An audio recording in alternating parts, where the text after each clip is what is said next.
अंग्रेजी की Webster dictionary में टिंकू का अर्थ है आवारा लड़का। जो बाप की ना सुने माँ की ना सुने वो टिंकू है। और यहाँ अच्छे खासे अपने बेटे को आप टिंकू बोल बोल के टिंकू बना रहे। क्या मूर्खता के नाम रखे।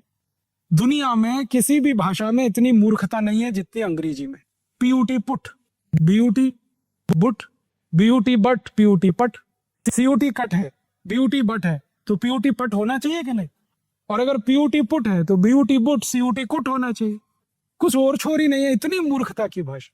अंग्रेजी की मूर्खाई क्या है, एक जगह सी एच होता है का और एक जगह सी एच होता है चा। अंग्रेजी का एक शब्द है केमिस्ट्री, CHEMISTRY, केमिस्ट्री, ठीक है। तो चोपड़ा, CHOPARA, चोपड़ा, तो यहाँ कोपड़ा होना चाहिए। और अगर CHOPARA चोपड़ा है तो उधर केमिस्ट्री होना चाहिए CHEMISTRY। और जब भी अंग्रेजी के लोगों से बात करो ये क्या चक्कर है, वो कहते पता नहीं, अब है तो हम कर रहे हैं। मूर्खों की भाषा ऐसी होती है। अंग्रेजी जो है ना बहुत बहुत बहुत बहुत रद्दी भाषा है। इसके पास शब्द नहीं है अपने। 5वीं शताब्दी में तो ये भाषा बनी है। आपको मालूम है अंग्रेजी का इतिहास मुश्किल से 1000, 1200, 1500 साल पुरा। 5वीं शताब्दी के पहले तो अंग्रेजी ही नहीं थी। पूरे इंग्लैंड और स्कॉटलैंड और उसमें लैटिन चलती थी। अंग्रेजी उसमें से उधार लेके कुछ शब्दों से शुरू हुई।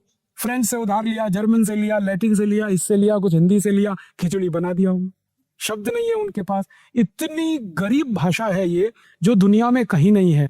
इनके पास ले दे के एक ही शब्द है अंकल।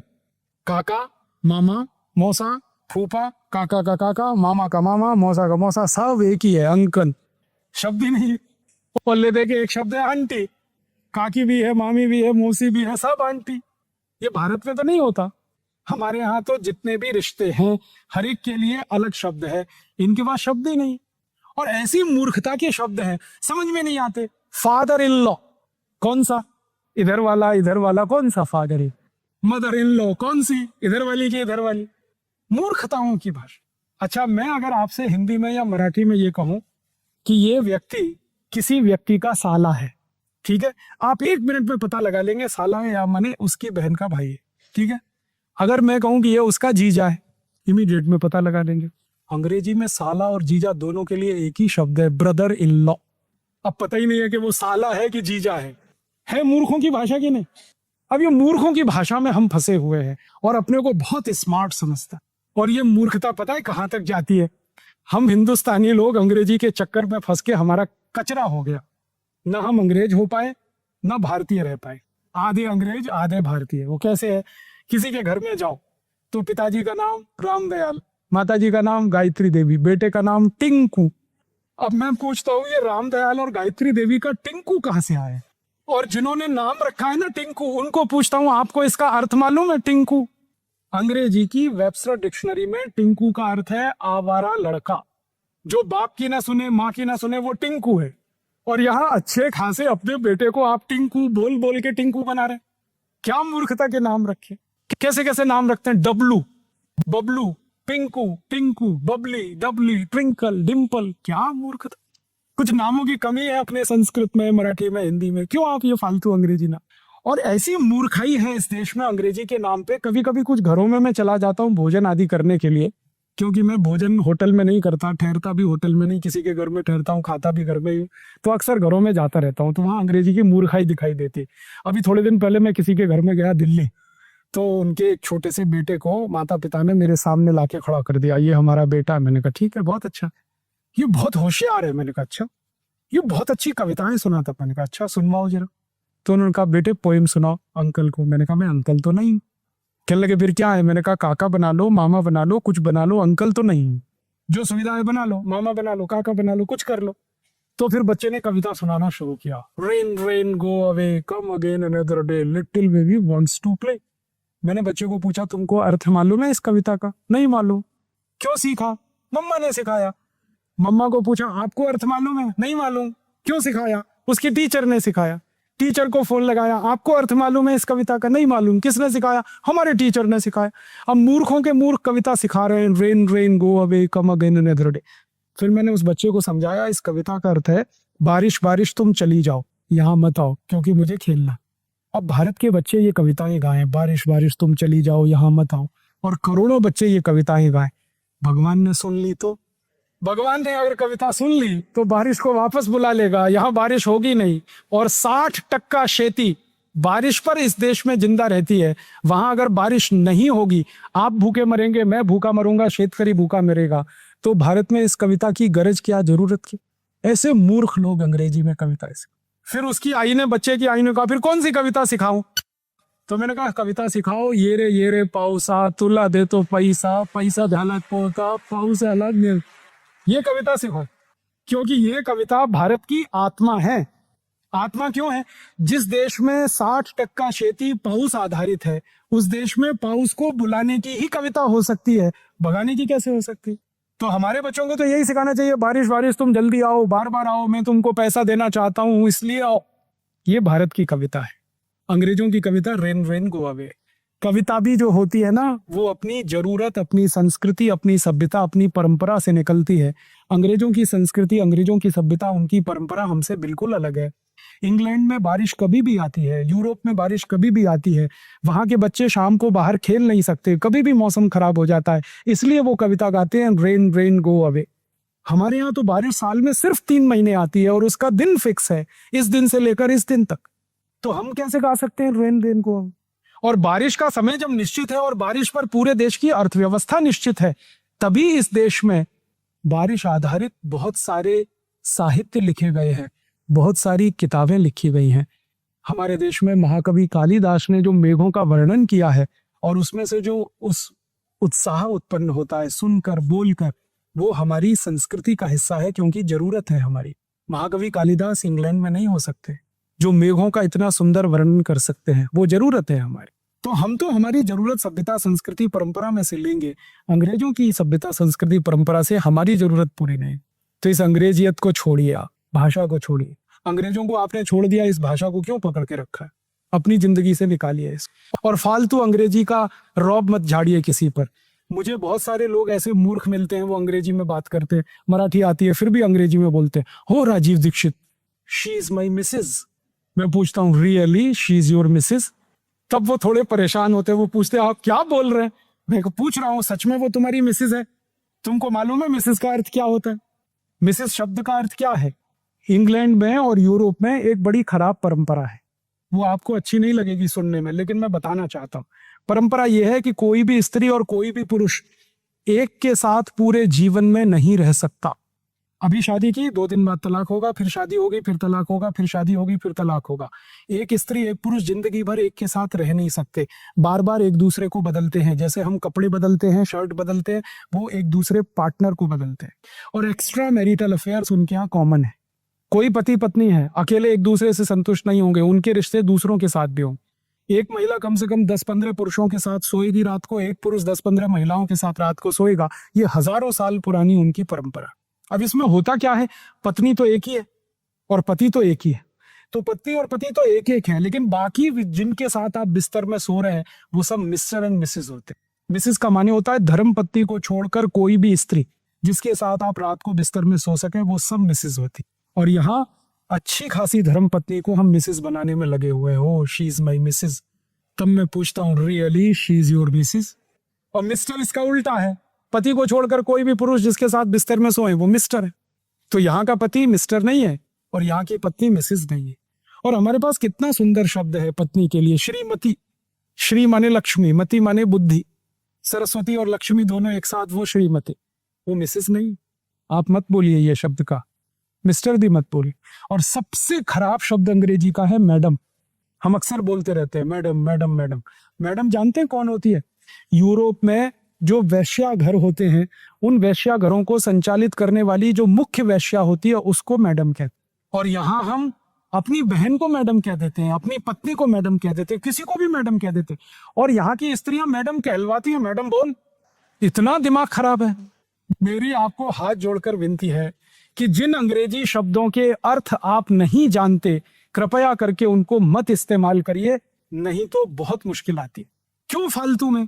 हमारे पास या तो मराठी शब्द ना हो तो हम अंग्रेजी में बोल रहे हैं, या हिंदी में शब्द ना हो, या संस्कृत में ना हो। दुनिया के सबसे ज्यादा शब्द संस्कृत में। जो भाषा में धातु रूप और शब्द रूप दोनों अलग अलग होते हैं, उस भाषा में करोड़ों शब्द बन सकते हैं। और अंग्रेजी में धातु रूप और शब्द रूप अलग अलग नहीं है, इसलिए शब्दों की संख्या सबसे कम अंग्रेजी में ही है। अंग्रेजी से अच्छी तो फ्रेंच है। फ्रेंच में धातु रूप अलग है, शब्द रूप अलग है, जैसे संस्कृत में है वैसे ही फ्रेंच में। और एक बार एक फ्रेंच विद्वान से मैंने पूछा, आपने ये फ्रेंच बनाई कहाँ से? शब्द रूप अलग, धातु रूप अलग। उन्होंने कहा संस्कृत की नकल करके। तो फ्रेंच संस्कृत से निकली, जर्मन संस्कृत में से निकली, तो हम संस्कृति क्यों ना सीखे फिर, जो सारी भाषाओं की माँ है, और उसको सीखे तो अपना साहित्य भी पढ़ पाएंगे। अपने ज्ञान का सारा भंडार संस्कृत में ही है। अगर उसको पढ़ना हो, ऋग्वेद पढ़ना हो, यथर्वेद पढ़ना हो, सामवेद पढ़ना हो, यजुर्वेद पढ़ना हो, उपनिषद पढ़ने हो, सांख्य उपनिषद पढ़ना हो, छांदोग्य, कुछ भी पढ़ना है तो संस्कृत में ही संभव है। तो अपना ज्ञान जिस भाषा में प्रचंड है उस भाषा को सीखें, मातृभाषा को सीखें, राष्ट्रभाषा को सीखें, ये विदेशी भाषा का चक्कर खत्म करें।